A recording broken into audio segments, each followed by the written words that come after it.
السلام علیکم میرے پیارے حضور، میرا سوال یہ ہے کہ آپ وقف نہ بچوں کو کیا ریکمینڈ کرتے ہیں وہ بنے بڑے ہو کے؟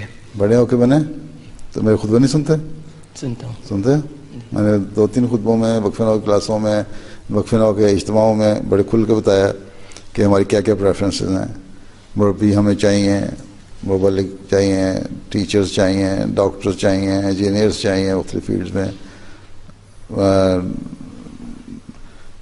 آئی ٹی کے بھی ایکسپرٹس چاہیے، پھر میڈیا کے لوگ چاہیے، لائرز چاہیے. تمہارا جو ایپٹیچیوڈ ہے، جس طرح تمہارا رجحان ہے، اس میں تم دیکھ لو کہ کیا بننا ہے. کہ سیکنڈری اسکول میں ہو؟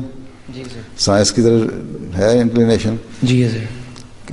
کس چیز میں؟ میتھس میں، فزکس میں، کیمسٹری میں، بایولوجی میں؟ بایولوجی. بایولوجی. تو تم ڈاکٹر بنو. ٹھیک ہے، جی. یہی ارادہ ہے نا؟ جی سر. بس پھر بنو تو ضروری ہے. چلے بھی جانا، یہ نہیں کہ آئرلینڈ بیٹھے رہنا، پڑھ کے یہاں سے جانا افریقہ پڑے گا. ٹھیک ہے. ہاں، وقف کرنا تو یہ وقف ہے.